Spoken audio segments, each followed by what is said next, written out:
Karena kali ini kita akan berbincang bukan membahas mengenai investasi di dunia saham ataupun pasar modal ya, tapi kali ini akan lebih ke pariwisata. Pasti dari sobat investor sudah banyak yang ingin melakukan traveling seperti saya juga, ingin sekali pergi ke Bajo, tapi ya belum bisa karena kondisi pandemi yang sedang meningkat. Jadi kita menahan diri, mematuhi 5M ya, menjauhi kerumunan dan membatasi diri untuk bepergian.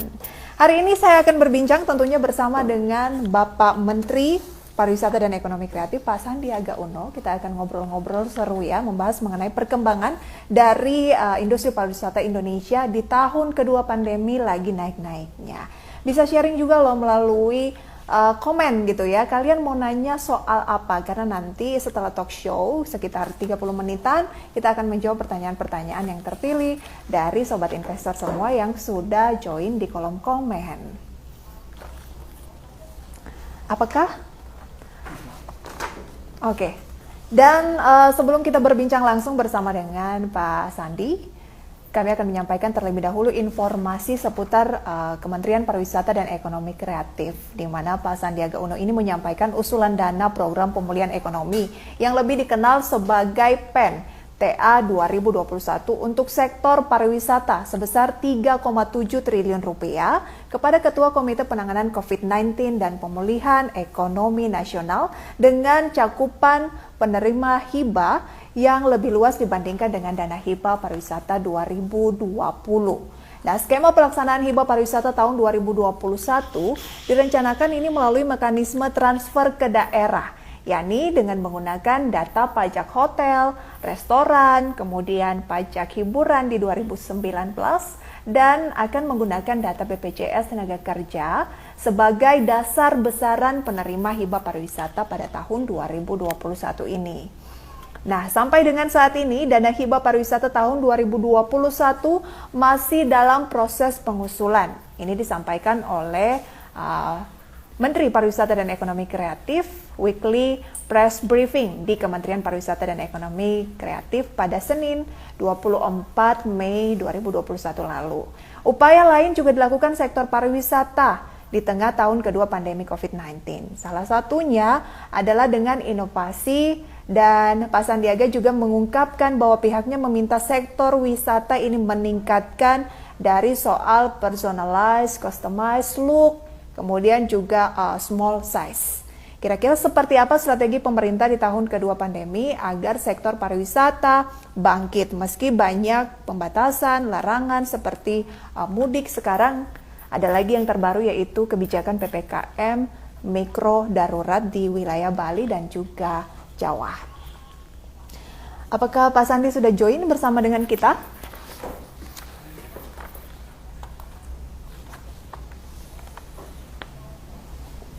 Oke, sambil kita menanti ya. Saya invite dulu Pak Sandiaga.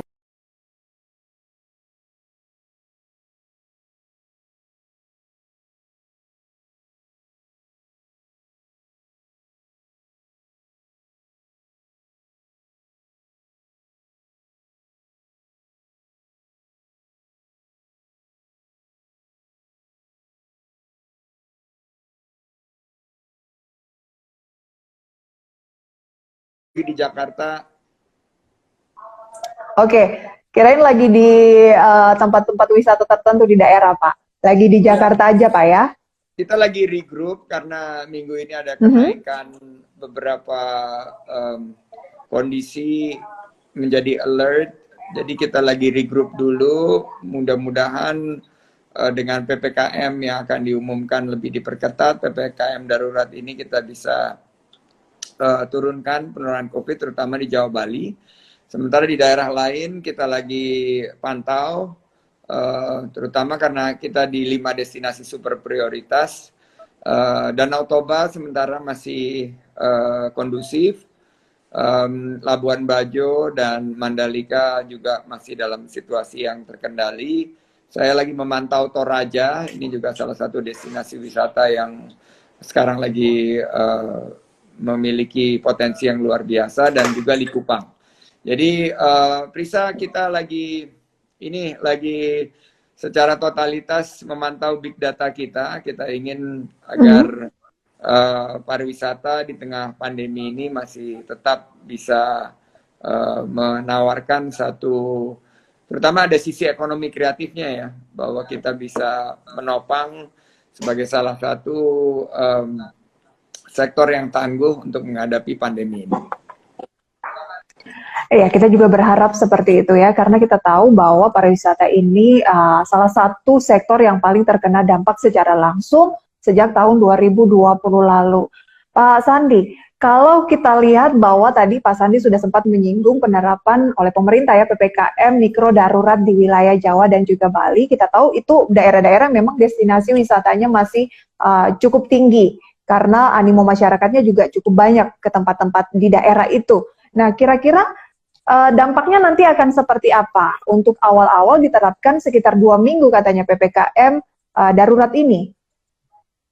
Iya, Prisa, tapi sebelumnya saya mau ngecek dulu nih Jakarta Composite Index di 6011.98 yang di data saya ini berarti masih hijau ya zonanya ya. Betul. Jadi masyarakat capital market masih menanggapi, oh ini counter-counter saya juga sebagian hijau nih, alhamdulillah. Ada yang merah, ada yang hijau. Lihat portfolio. Berarti Pak Sandi juga tetap ya di tengah kesibukan masih memantau market ya? Iya, karena ketemu Prisa, saya mesti pantau dulu. Iya, saya ingat dulu, kalau mungkin Pak Sandi sudah lupa gitu, dulu banget waktu Pak Sandi masih fokus di dunia usaha gitu ya, sempat kita undang dalam Golden Access berbincang mengenai kiat-kiat sukses dari seorang pemimpin seperti Pak Sandi, dan akhirnya sekarang juga berhasil menjadi Menteri Pariwisata dan Ekonomi Kreatif, membawa perubahan, kita harapkan begitu ya, dampak yang signifikan dari upaya-upaya yang dilakukan untuk pariwisata tanah air. Tapi gimana nih Pak dengan sejumlah kendala-kendala yang ada? Misalnya PPKM. Kita biar santai dulu, aku kasih pantun dulu ya buat Prisa sama pemirsa IDX channel live. Boleh, apa tuh pantun? Saya cuma takut nggak bisa bales, Pak. Nanti saya kirimin deh balasannya nih. Saya minta, saya udah bikinin 2. Saya kirimin 1 buat Prisa, nanti ditutupnya pakai baca pantun ya. Salah satu destinasi unggulan adalah Danau Toba. Cakep. Wisata alamnya indah, cakep. Budayanya istimewa. Cakep. Mencari channel TV pasar modal Indonesia. Cakep. Pastinya IDX channel yang jadi pilihannya. Yeay. Itu dibuat dalam berapa lama, Pak?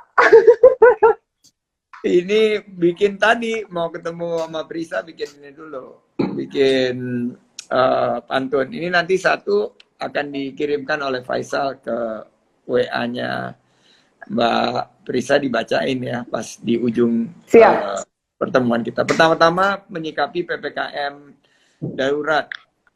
Kami memang sudah mengantisipasi ini sekitar 4 minggu terakhir dengan adanya varian D, dan kami bisa memastikan bahwa kegiatan pariwisata dan ekonomi kreatif akan sangat terdampak dengan varian D ini.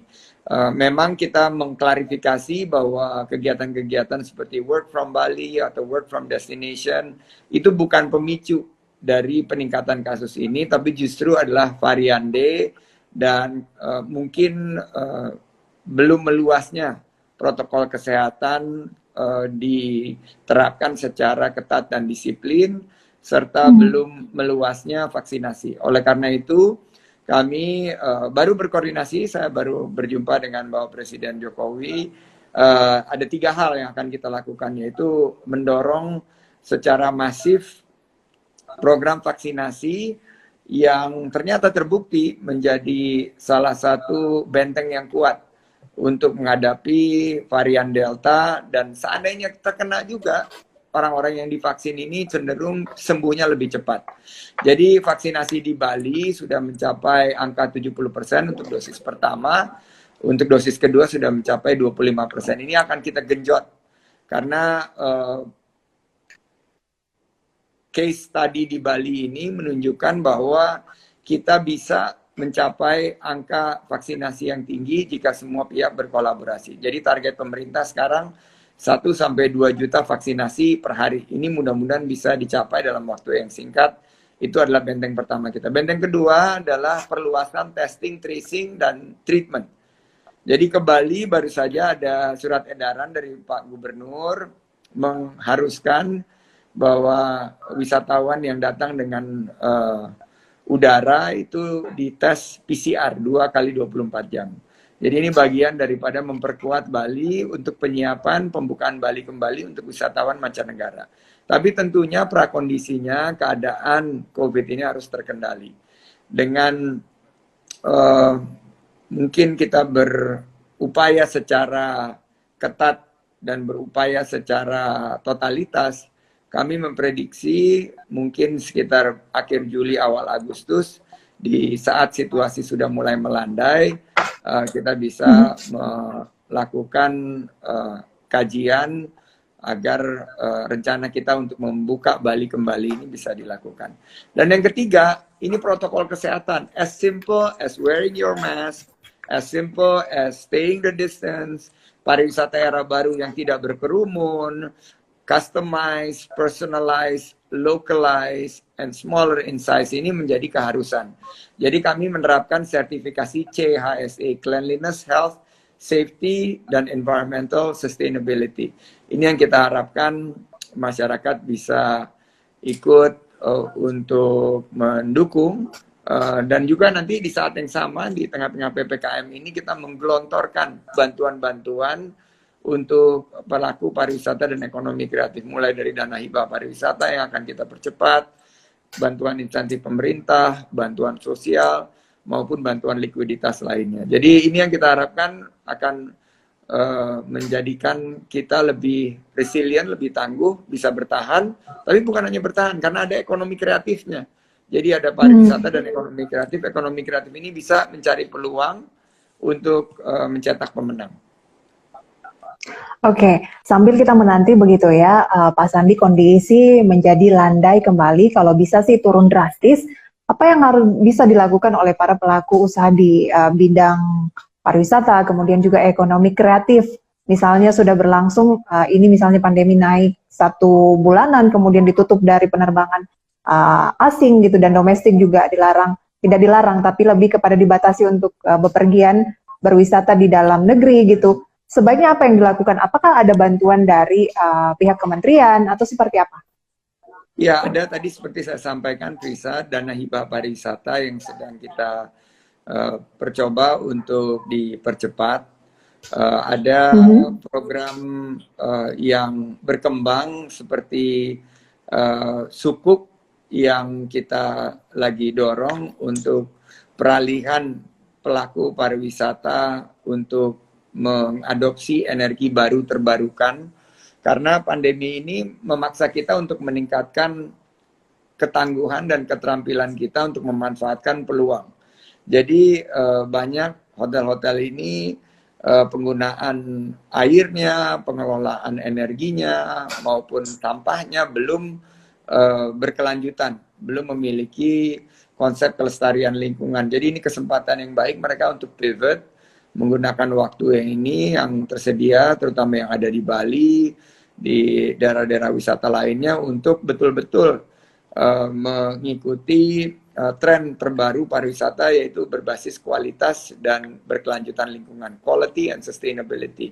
Juga arah daripada pariwisata ini, nature and culture, kita dorong agar para pelaku pariwisata dan ekonomi kreatif ini secara perlahan tapi pasti masuk ke dalam rel tren pariwisata terbaru. Ecotourism, sports tourism, MICE, Meeting Incentive Conventions and Exhibitions, dan beberapa dorongan daripada pandemi ini untuk mempercepat transformasi dari industri pariwisata dan ekonomi kreatif kita.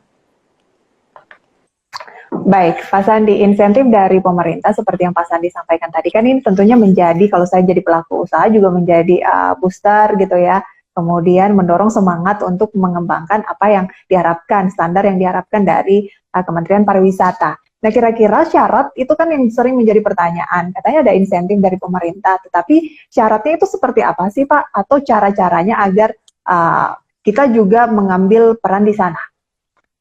Ya, untuk dana hibah pariwisata kita koordinasikan dengan pemerintah daerah yang akan memberikan informasi mengenai perusahaan-perusahaan yang akan kita sentuh, terutama perusahaan-perusahaan yang memiliki lapangan kerja yang banyak, yang masih bertahan dan belum merumahkan atau belum memphk-kan karyawannya. Sehingga ini merupakan target dari penerima dana hibah pariwisata itu. Yang kedua, untuk bantuan insentif pemerintah, kita sudah membuka pendaftarannya agar para pelaku usaha bisa mengajukannya kepada kami, dan ini masih tetap kita buka di awal Juli dengan prasyarat-prasyarat yang kita perlonggar karena sekarang ini ya tentunya waktu yang sangat sulit, jadi kita harus memberikan kelonggaran-kelonggaran insentif yang kita harapkan bisa juga menjadi penyemangat industri ini untuk bertahan.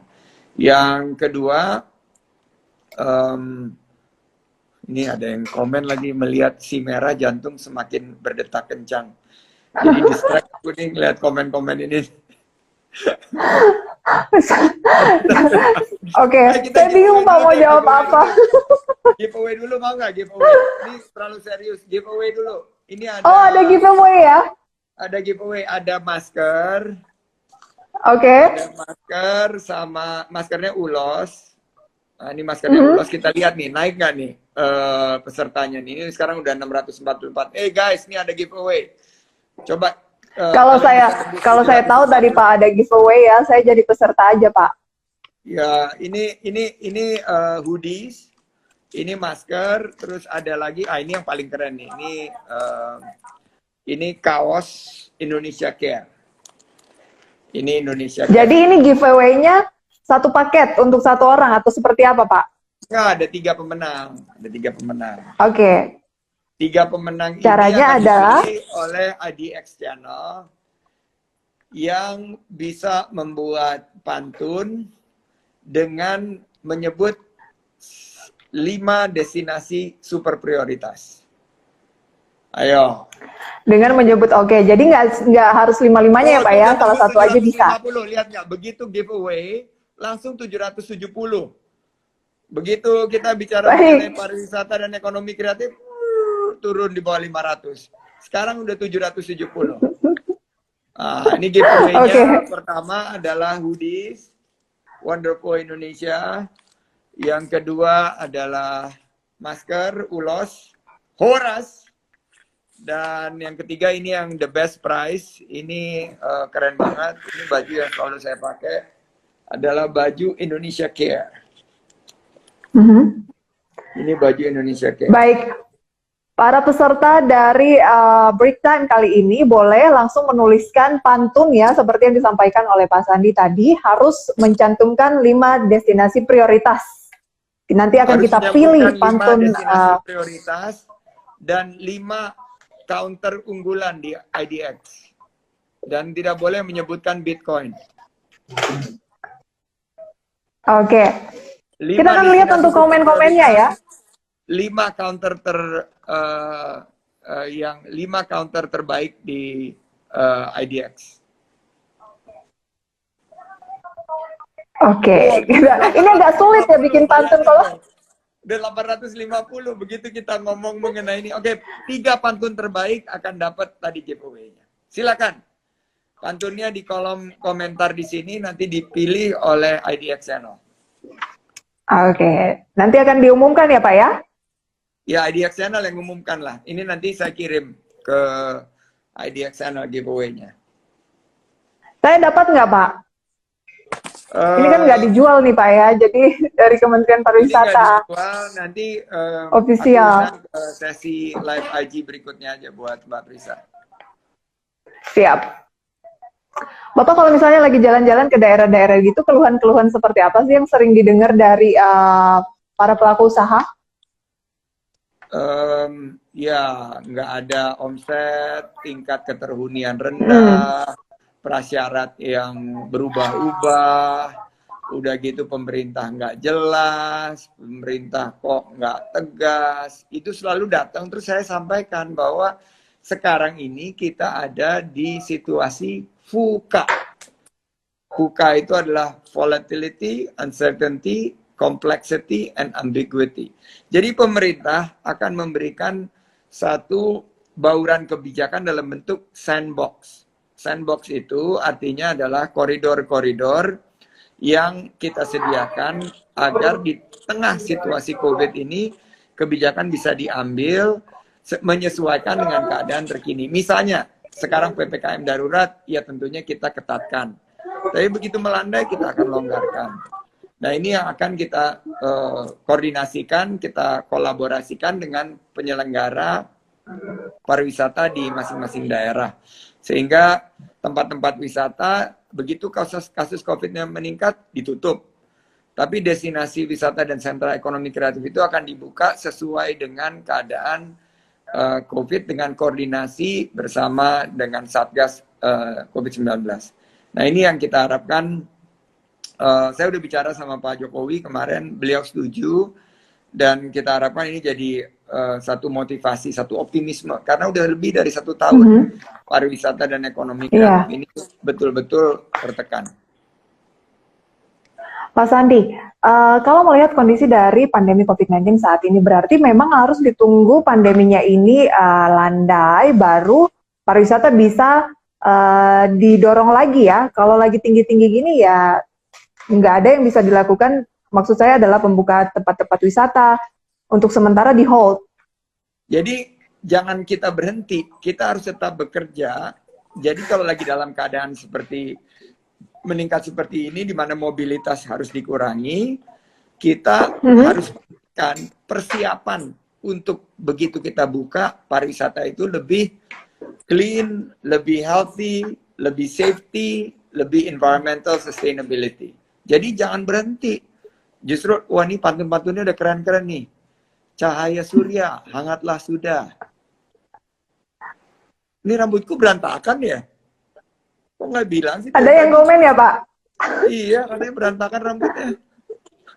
Aduh. Kalau buat saya sih tetap ganteng, Pak. Waduh, jangan gitu, Mbak Prisa. Wah, ini spesial nih. Ini spesial. Kalau di tempat lain mana pernah lihat Pak Menteri sisiran?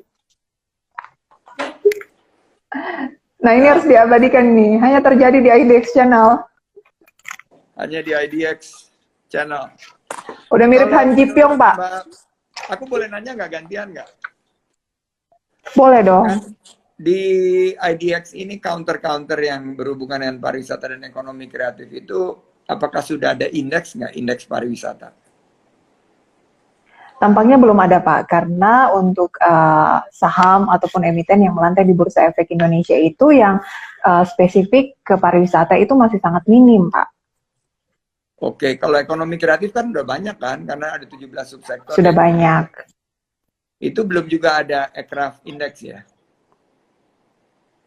Belum ada, Pak, karena biasanya ekonomi kreatif tersebut itu kan lebih hanya sub-sub dari sebuah. Biasanya yang IPO ini grup-grup besarnya, sementara ekonomi kreatifnya biasanya itu adalah anak atau cucu dari perusahaan tersebut, Pak. Tapi ke depan kita harapkan kan lebih tinggi lagi. Misalnya nih MNC ini kan perusahaan ekonomi kreatif kan, itu dia Betul. kan udah banyak kan, udah ada MTech, udah ada MNC, udah ada Antv, itu kan subsektor dari televisi, terus Benar. ada subsektor dari yang kuliner kan banyak kan, ada KFC, ada apalagi kuliner? MAPI. Dan lain MAPI, sebagainya. Pak. Itu kan, ya. Itu kan bisa dikelompokkan kan, bisa jadi satu indeks tersendiri. Saya ingin mendorong Masih, ya. Kalau bisa teman-teman Masih lebih umum, Pak. Lebih ke ngomongnya adalah retail gitu, consumer. Kemudian kalau seperti MNC itu, Pak, lebih ke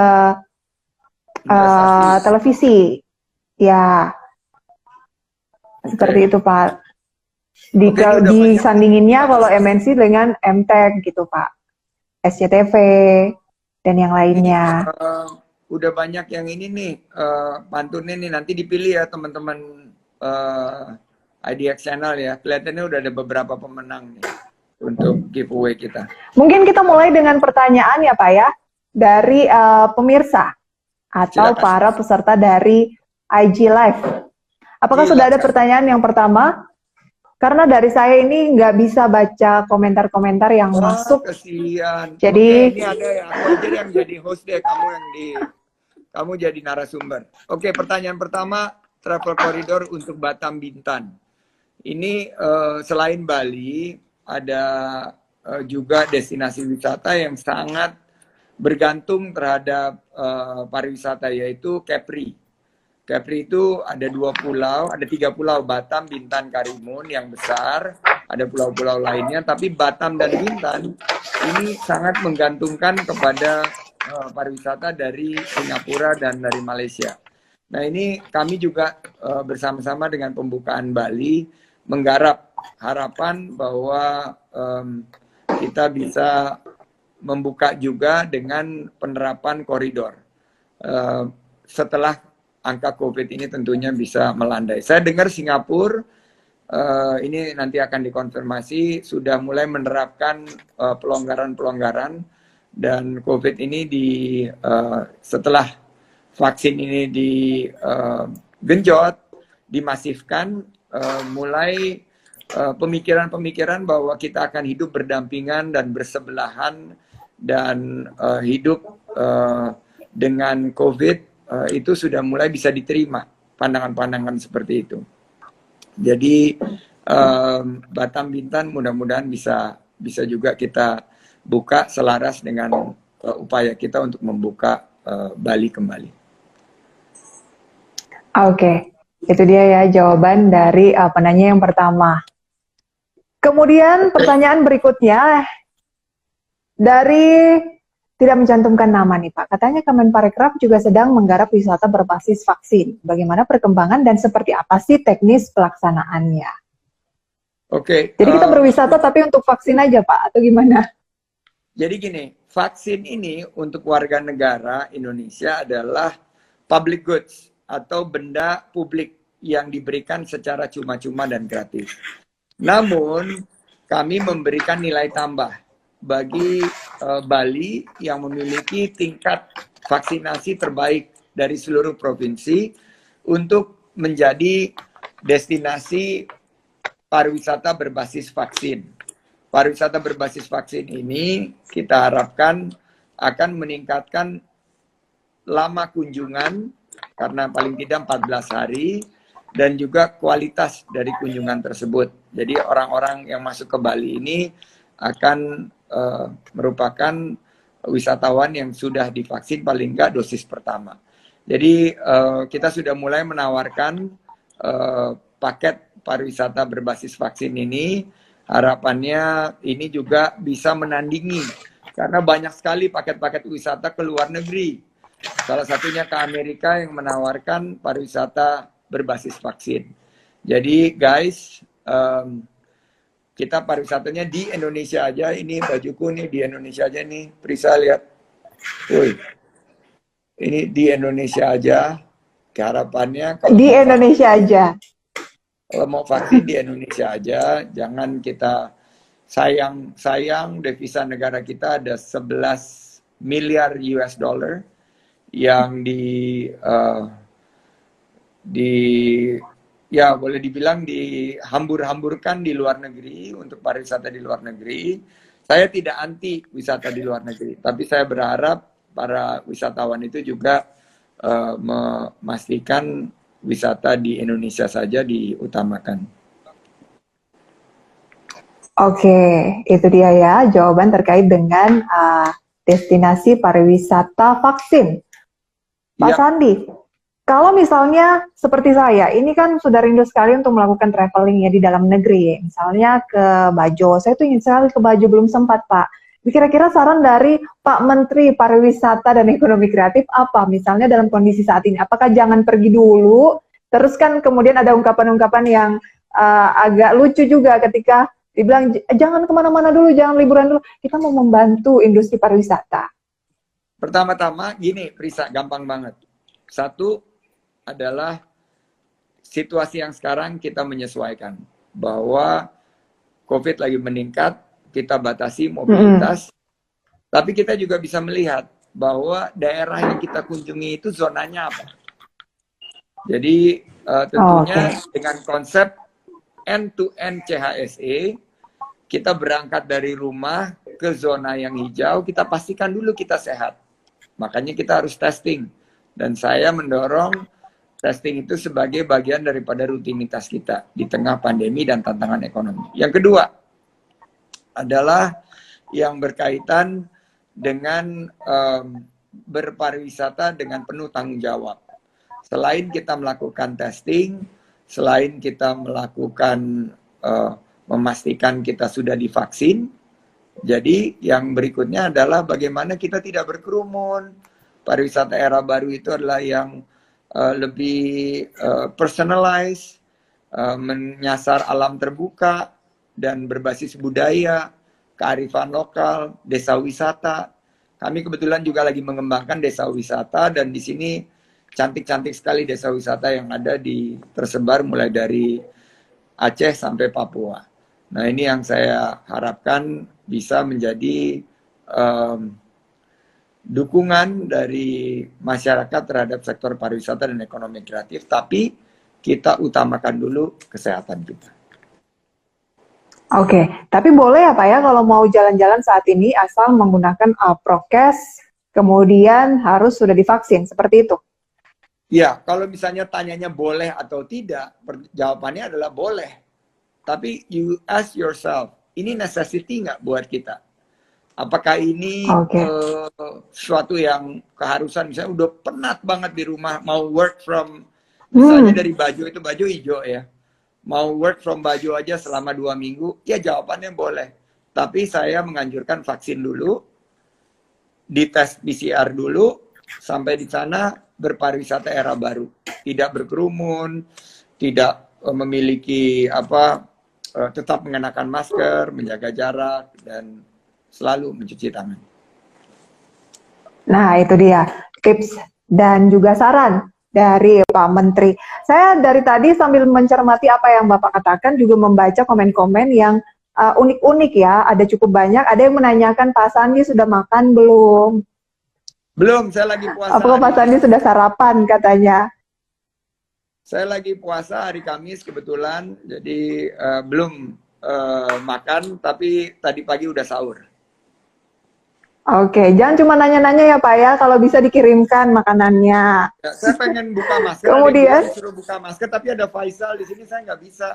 Ada orang di dalam sini, tapi kalau saya minta dia pergi kali, saya bisa buka sebentar. Karena dia ingin ngelihat Prisa terus, dia nggak keluar. Lihat pakai amin Pak. Saya aminkan saja Pak. Oke, ini udah nggak pakai masker.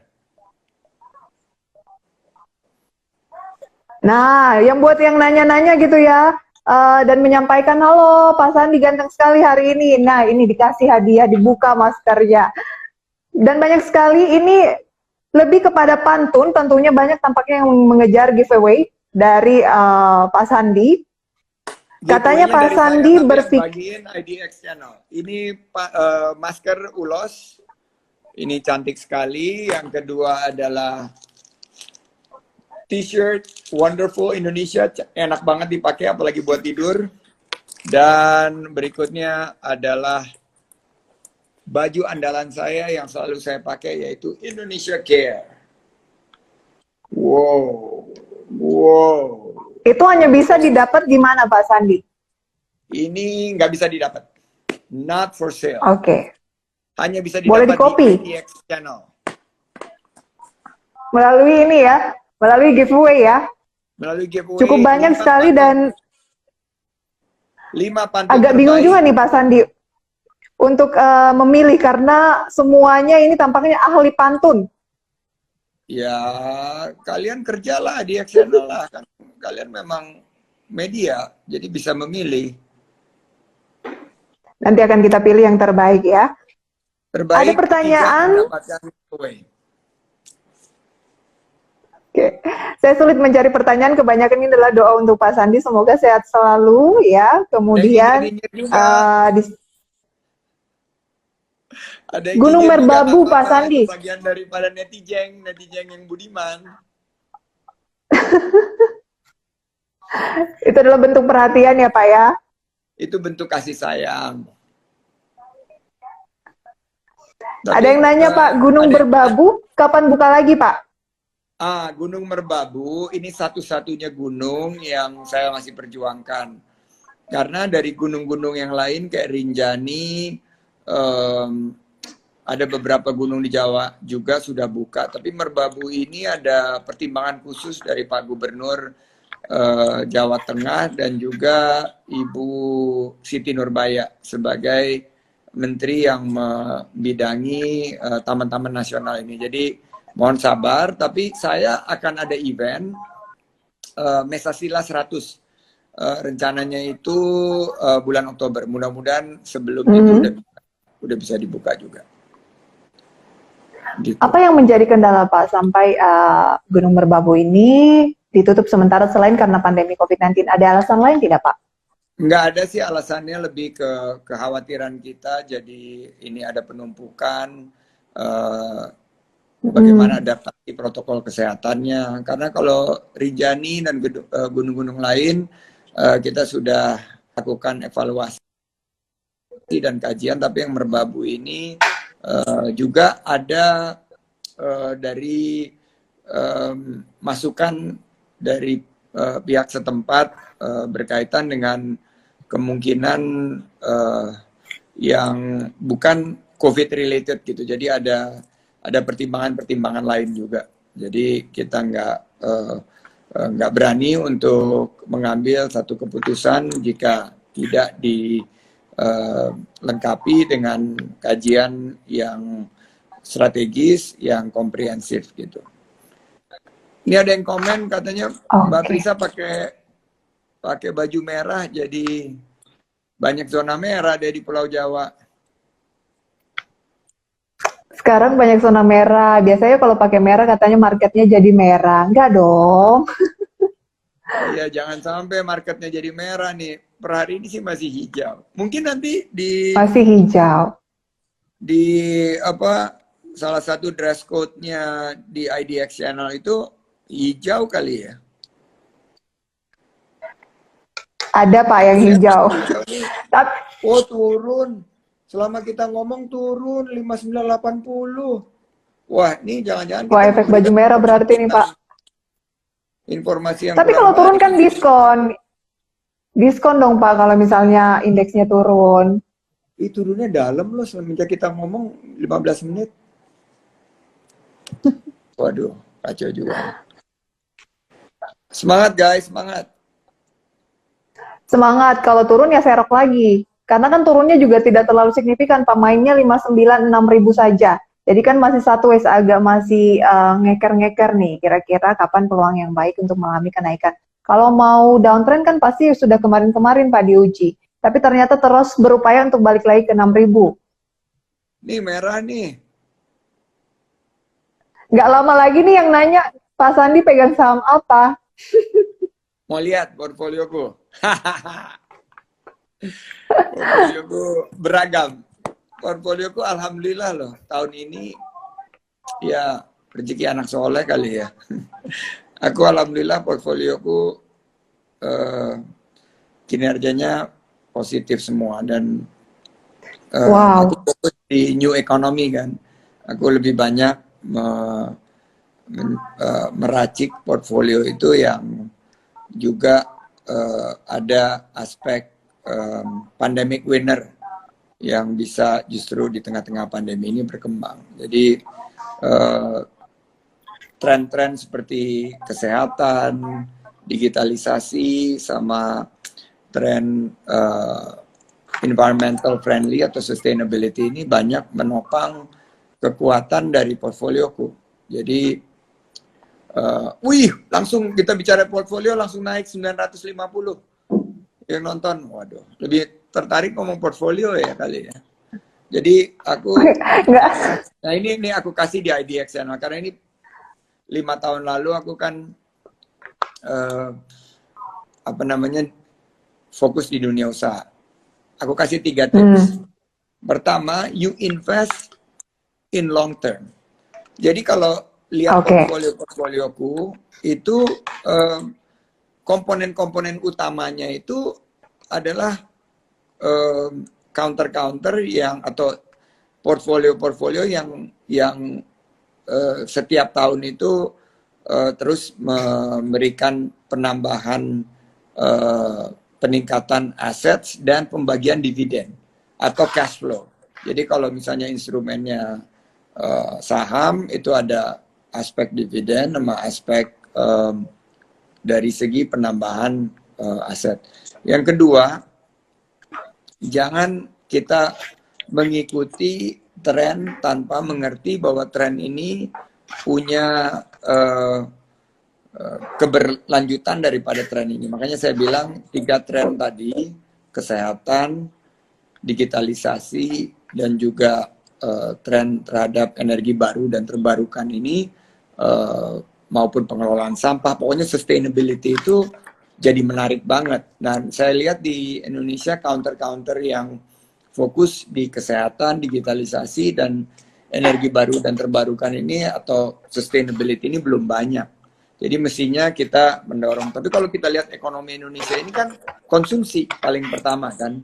Jadi counter-counter konsumsi ini akan terus menjadi incaran dari para pelaku capital market. Jadi menurut saya sih masih terbuka peluang dan ya memang anak-anak muda terutama ya sekarang kan milenial, saya baru dapat datanya nih di tengah pandemi milenial minat milenial untuk berinvestasi itu meningkat secara tajam. Jadi ini perlu kita arahkan supaya mereka juga berinvestasi bukan berspekulasi. Oke, lebih ke investasi bukan spekulasi, bukan mainnya satu hari ya Pak ya. Karena kami sering mendapat pertanyaan, hari ini saya beli ini, kira-kira besok gimana ya? Trading boleh Pak ya, tapi harus tetap ada portofolio investasi.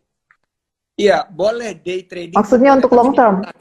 Jadi day trader itu ya di tiap-tiap segmen ada. Tapi saya menganjurkan ada portfolio jangka panjang yang ya ajak gitu loh. Dipilih nih blue chip, terus punya potensi baik dan ini untuk investasi 5-10 tahun ke depan. Tapi kalau kita memang hobinya di day trading atau harian, itu juga boleh. Nah itu saya nggak bisa punya kemampuan karena saya nggak ngikutin dalam keseharian saya. Jadi rumor apa yang terbaru, announcement apa yang akan disampaikan, itu saya udah nggak terlalu mengikuti. Jadi saya nggak bisa kasih nasihat atau advice mengenai how to do day trading gitu. Oke, jadi harus mengenali diri sendiri dulu ya karakter. Apakah saya ini investor long term atau trader ya Pak ya? Betul. Tapi sebaiknya jadi investor menurut Pak Sandi. Kalau dengan kondisi market saat ini? Market saat ini menurut saya masih potensi ya. Dan kita kalau dilihat ada beberapa counter yang menurut saya masih sangat layak dikoleksi. Ya, tapi saya nggak bisa ngomong lah karena itu kan nanti jadi saya mesti kasih disclosure kan, saya punya saham apa aja gitu. Jadi nggak layak saya beri saran. Kalau tapi sektornya Pak? Sektor.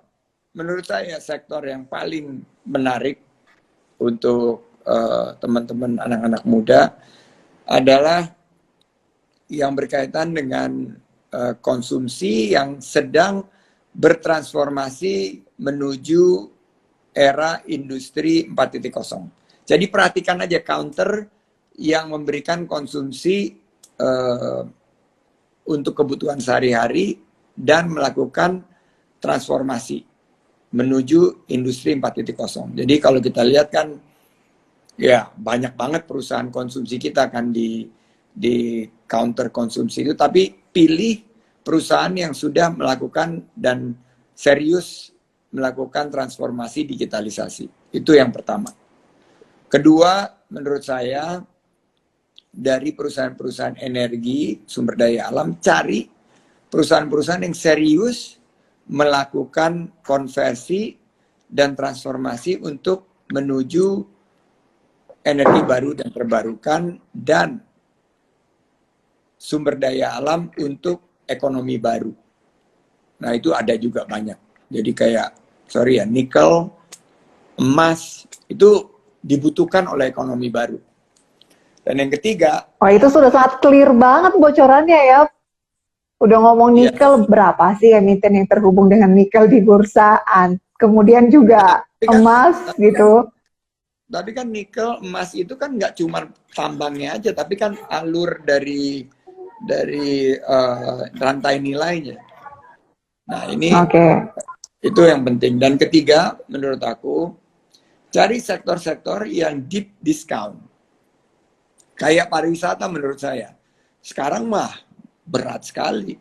Tapi ini lagi terdiskon dengan sangat luar biasa, menghadirkan satu disrupsi yang jika mereka serius, manajemennya kuat, makanya invest in people, cari orang-orang yang hebat menjalankan perusahaannya. I always look at the people who are running the business. Jadi aku nggak pernah ngelihat satu perusahaan, itu perusahaannya aja dan sektornya, tapi saya ngelihat siapa sih yang ngejalaninnya, saya pengen kenal betul karakternya, dan itu due diligence yang paling sulit itu adalah tentang people-nya, tentang manajemennya. Jadi jika ada perusahaan-perusahaan yang berbasis pariwisata yang sedang mengalami kesulitan tapi manajemennya cepat bertransformasi. Misalnya saya lihat ada beberapa hotel nih ya, hotel-hotel unggulan di Indonesia selama ini dan udah tercatat juga di bursa. Saat pandemi gini mereka langsung renovasi. Saya perhatiin tuh ada beberapa. Nah, ini adalah mereka yang memiliki visi dan memiliki satu komitmen terhadap tren terbaru pasca pandemi. Jadi saya yakin counter-counter ini akan menjadi post-pandemic winners. Dan di Bursa Efek Indonesia ini saya mendorong ya, lebih banyak lagi perusahaan-perusahaan rintisan yang diberikan peluang untuk mencatatkan saham di bursa. Iya, katanya akan ada nih Pak tahun ini Bukalapak, kemudian juga ada Goto. Tapi akan lebih jauh nih kalau saya tanya lagi. Nanti lebih menjurus nih kalau saya bilang boleh beli nggak Pak? Ini ada, kalau itu sih buat saya no brainer ya. Kayak tergantung pricingnya, tapi even pricingnya tinggi, tapi itu adalah dua perusahaan ekonomi kreatif yang pandemic winners ya. Dua-duanya menurut saya. Terus ada yang di pariwisata, tapi tetap masih bisa bergerak dalam keadaan seperti sekarang ini. Contohnya seperti Traveloka, Tiket.com, mereka tetap bergerak gitu loh. Karena mereka ada di sektor yang terdisrupsi, tapi dia menggunakan digitalisasi. Jadi mereka bisa juga punya kekuatan di lini bisnis lain seperti big data dan lain sebagainya. Jadi saya optimis ya ngelihat IDF, ngelihat ekonomi Indonesia, dan ini di luar sektor saya ya Parekraf ya, tapi saya meyakini reformasi struktural yang dilakukan oleh pemerintah sekarang ini akan berdampak positif 5-10 tahun lagi dari sekarang. Jadi kemarin kita baru sahkan kan Omnibus Law, terus kita lagi mudahkan perizinan. Saya melihat bahwa selain daripada konsumsi yang akan menjadi pilar pertumbuhan ekonomi kita, investasi ini akan besar masuk ke Indonesia karena mereka melihat bukan hanya Indonesia memiliki pasar, tapi kita juga memiliki SDM yang mumpuni dan kita memiliki regulasi yang berdaya saing. Jadi stay tune guys. Menurut saya sih akan very interesting untuk invest di Bursa Efek Indonesia. Tapi jangan begitu untung dikit langsung jual. Tahan, sabar. Main jangka panjang, main panjang kalau kata kita bilang main panjang. Ada sebagian yang udah untung boleh, tapi siapkan portfolio yang benar-benar 5-10 tahun ke depan.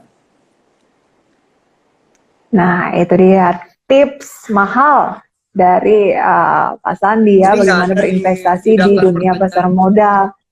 Ini nggak ada di daftar Nggak ada pertanyaan ini. kita pada- Ini termasuk giveaway nih Pak, tapi berlaku untuk semua yang sedang menyimak. Oke, aku Termasuk boleh saya kasih- juga nih Pak. Aku kasih promo nih karena aku nanti bakal dimarahin nih sama staff-staffku kalau nggak kasih promo. Untuk pertanyaan CHSE dan berapa program-program kita, tolong ke www.kemenparekraf.go.id terus ada CHSE. Terus untuk program unggulan kita Desa Wisata itu di www.jadesta.com. Ini kita harapkan jadi 2 program unggulan dan kita juga punya untuk ekonomi kreatif namanya Apresiasi Kreasi Indonesia, itu juga segera akan kita luncurkan di 20 kabupaten kota. Jadi mudah-mudahan teman-teman Instagramers yang hadir udah 900 lagi, aduh terima kasih, bisa tune in, dukung pariwisata dan ekonomi kreatif kita, tetap berinvestasi dan main panjang. Fokus di investasi, jangan spekulasi. Kenali manajemen dari perusahaan yang kau investasikan. Dan engage mereka. Kirim pesan, kirim DM, kirim pertanyaan. Apa visi mereka ke depan di tengah pandemi dan tantangan ekonomi. Mudah-mudahan kalian menjadi investor-investor yang sukses. Saya yakin kalau saya mulai dari hanya 3 orang karyawan di tahun 97, sekarang alhamdulillah usaha kami bisa membuka lapangan kerja bagi 30.000 karyawan, kalian juga pasti bisa. You guys can do it. Dan buat perusahaan-perusahaan investasi kecil, daripada uang-uang masyarakat itu lari ke investasi bodong, dan fintech-fintech abal-abal, atau pinjol-pinjol abal-abal, lebih baik kalian yang kelola. Kalian kelola, lakukan dengan baik, kunci utamanya adalah trust, amanah. Bangun reputasi bahwa kalian adalah trusted, amanah dalam menjalankan usaha di bidang investasi. Sukses Prisa, saya pamit diri dulu dan jangan lupa IDX Channel memilih 5 terbaik yang akan mendapatkan giveaway. 5 ya Pak ya, bukan 3 ya? Ya saya tambah 2 lah. 5 terbaik Pak ya? 5 terbaik yang mendapatkan hadiah-hadiah ini dari Kemenparekraf dengan hadiah utama adalah baju Indonesia Care. Ini harapan kita agar teman-teman semangat semua, bangkit di saat sulit, menang melawan COVID. Together, IDX Kemenparekraf, yes, we can do it. Yes, we can do it. Amin. Pak Sandi. Pak Sandi nggak mau nemenin saya baca pemenang dulu, Pak? Dari pantun. Oh, mau dibacakan? Silakan dibacakan kalau udah ketemu 5. Oke. Udah ketemu 5 pemenang ya. Pemenang yang pertama ini dari Cemi 431. Katanya insan beriman, insan beriman kuat akidah agar mereka masuk ke surga. Gunung berjajar amat indah, mempesona alam Indonesia. Boleh lah Pak ya? Boleh. Tapi nggak sebagai salah satu pemenang, selamat. Kemudian ada Cave Sekreta, katanya Pak. Berangkat ke Pulau Bali sambil makan kuaci. Cakep. Yuk ke Pantai Kuta Bali untuk membangkitkan ekonomi. Selamat kepada Cave. Pemenang kedua. Pemenang ketiga nih Pak, dari Rega RM Dani. Lihat Rani bermain dengan Rara. Rara sedang meminum boba. Jangan lupa ke Sumatera untuk mengunjungi Danau Toba. Wow. Selamat kepada Rega. Lucu-lucu nih Pak ya. Kemudian dari Rulir Hamidah, katanya Pak, Hari Minggu ke Jakarta, oleh-oleh buah semangka. Yuk ayo hidupkan pariwisata. Yuk marin ke Mandalika. Yeay. Oke. Satu lagi ya. Satu lagi yang terakhir nih Pak, dari Rio Pipo 19, dari jauh membawa kabar, surat kecil di burung dara.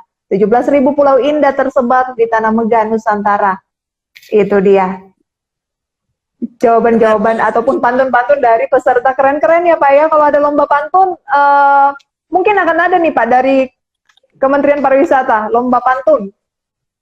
Lomba pantun sudah digagas oleh Balai Pustaka dan kami mendorong, saya sendiri sebagai salah satu juri. Jadi kita fokuskan di Balai Pustaka sebagai rumahnya pustaka-pustaka terbaik termasuk pantun. Jadi teman-teman mari bergabung ikut lomba pantun karena sudah mendapatkan penghargaan dari UNESCO sebagai Intangible Cultural Heritage. If you don't use it, you will lose it. So use it every day. Siap, saya juga mau belajar bikin pantun habis ini, Pak. Pak Sandi dan juga rekan-rekan dari Kementerian Pariwisata dan Ekonomi Kreatif, terima kasih banyak Pak ya untuk waktunya pada kesempatan kali ini. Dan saya mau membacakan pantun ya yang dikirimkan oleh Pak Sandi tadi dari staf, katanya, saat pandemi harus pandai beradaptasi. Selain itu, jangan lupa untuk terus berinovasi.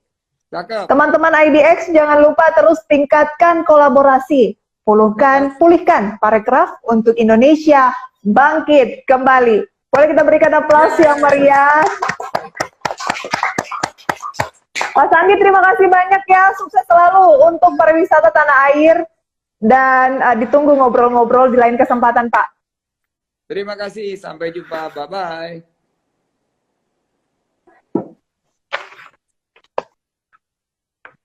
Ya, demikian Sobat Investor, perbincangan bersama dengan Bapak Sandiaga Uno dari Kementerian Pariwisata dan Ekonomi Kreatif, Bapak Menteri gitu ya. Semoga bisa menjadi inspirasi teman-teman semua dalam berinvestasi, kemudian juga dalam berkarir maupun menjalani kehidupan sehari-hari. Meskipun sudah jenuh mungkin menggunakan protokol kesehatan, memakai masker, tapi ayo sama-sama kita berupaya untuk tetap menjaga agar pandemi COVID-19 di Indonesia tidak semakin meningkat. Kita jaga keluarga kita, orang-orang tersayang.